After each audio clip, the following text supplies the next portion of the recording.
Olá, povo amado de Deus, paz e bem. Esse é o nosso encontro. O Evangelho de hoje ensina. Seja muito bem-vindo, seja muito bem-vinda a esse nosso encontro diário, que quer ser para você uma oportunidade do Espírito Santo falar ao seu coração. Hoje nós temos a graça de celebrar uma grande santa da Igreja, Santa Teresa Benedita da Cruz Edith Stein. Daqui a pouco eu vou ler um pequeno histórico sobre a vida dela, mas agora eu já quero convidar você a abrir a sua Bíblia e acompanhar comigo o Evangelho de hoje, Mateus capítulo 18, do versículo 1 até o versículo 14, Evangelho longo, não vou ler todo o texto, peço que você faça isso. Em particular, vou ler apenas a segunda parte, a partir do versículo 10, convido você a me acompanhar. Jesus disse: não desprezeis nenhum desses pequeninos, pois eu vos digo que os seus anjos nos céus veem sem cessar a face do meu Pai que está nos céus. Que vos parece?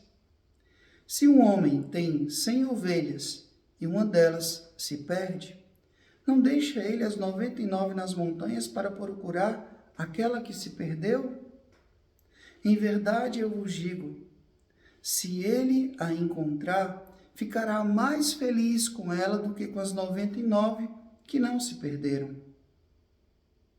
Do mesmo modo, o Pai que está nos céus não deseja que se perca nenhum desses pequeninos. Palavra da salvação. Glória a vós, Senhor. Celebrando Santa Edith Stein, vou ler um pequeno histórico sobre a vida dela.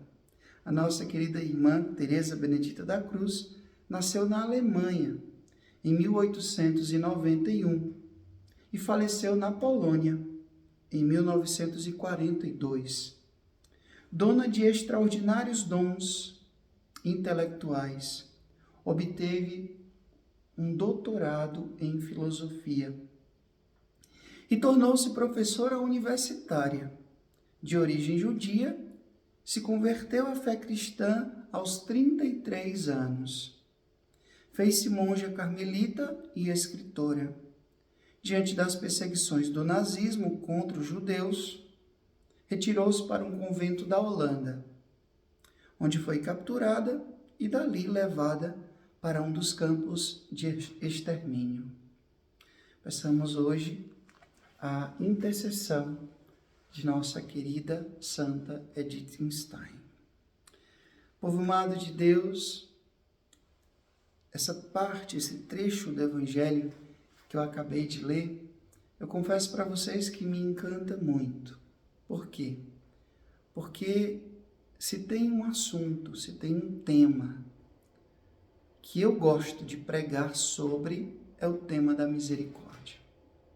É o tema do amor de Deus. Veja, muitas pessoas, infelizmente, têm uma ideia muito errada de Deus. Eu sei que muitas vezes fruto de uma má catequese, assim como aconteceu comigo. Primeiramente, o meu primeiro contato com Deus, eu me lembro, já relatei isso no meu livro Caminhos de Reconciliação, foi uma experiência muito sofrida. Por quê? Porque me apresentaram uma imagem de Deus, aquele velho ranzinzo que estava ali me observando, né?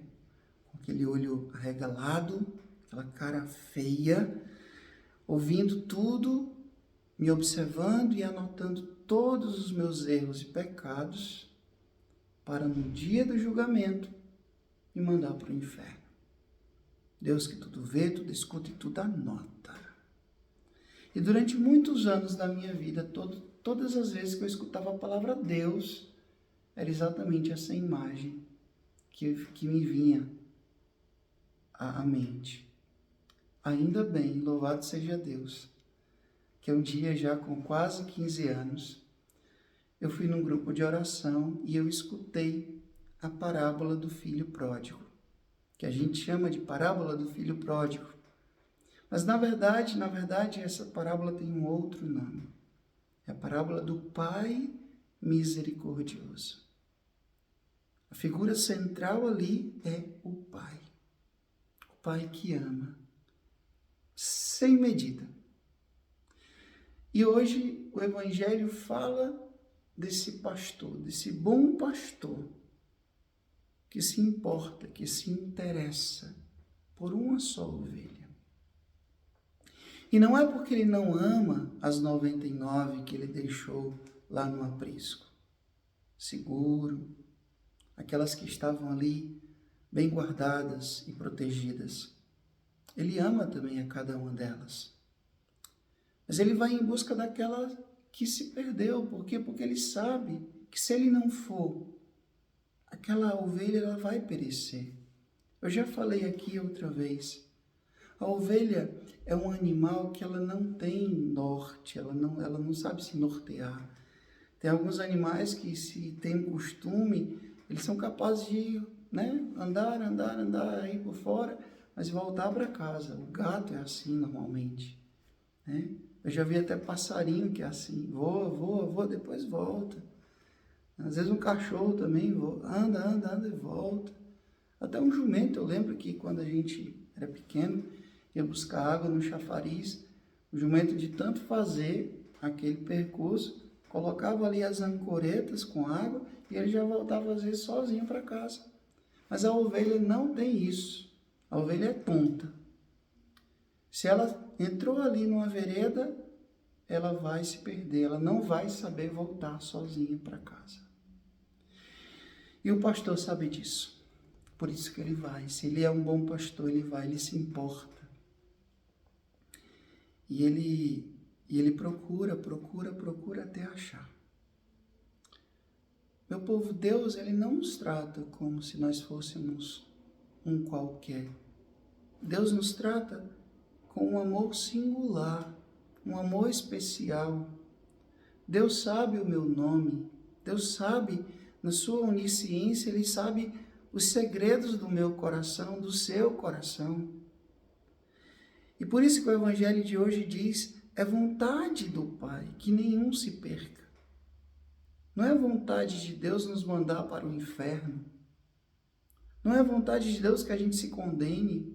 Deus amou tanto o mundo que mandou o seu Filho para que tudo que nele crê tenha a vida eterna. Então vamos pedir a Deus que cure do nosso coração, da nossa mente, essa ideia errada que nós temos dele, como se Deus fosse um castigador, como se Deus fosse um tirano, como se Deus fosse aquele que está o tempo todo anotando os nossos pecados, interessado em nos condenar. Não, não é assim. O rosto de Deus que Jesus veio nos apresentar foi um pai que, mesmo abandonado, quando o filho volta, ele abraça, ele corre, ele vai ao encontro, ele abraça, ele beija. Ele não quer nem saber por onde o filho andou, o que o filho fez. Ele abraça, beija, ele coloca anel no dedo, sandália nos pés, roupa nova, manda fazer uma festa. Por quê? Porque nos ama. Porque nos ama. Eu sei que você já deve ter escutado isso, mas hoje eu devo dizer isso para você. Deus te ama. Nós falávamos esses dias sobre a liberdade interior. E quantas pessoas vieram partilhar comigo no particular como é difícil se libertar de uma dependência afetiva, por exemplo. Sim, porque você ainda não compreendeu o valor que você tem. Você não aprendeu a se amar. Você ainda não entendeu o amor de Deus por você. Porque no dia que você se entender de fato amado, amada, e por isso que você tem o valor, e por isso que você também tem que se amar, você vai ser capaz de se libertar de todo tipo de prisão. O amor de Deus nos torna livres. E por isso hoje eu quero que você medite o amor de Deus. esse amor que é capaz de nos curar, de nos libertar e de nos salvar. O Senhor esteja convosco, Ele está no meio de nós. Que Deus Todo-Poderoso vos abençoe, Ele que é Pai, Filho, Espírito Santo, Deus do céu, paz e bem. Curta, comente, compartilhe esse vídeo. Faça essa palavra alcançar mais e mais corações. Até amanhã, se Deus quiser.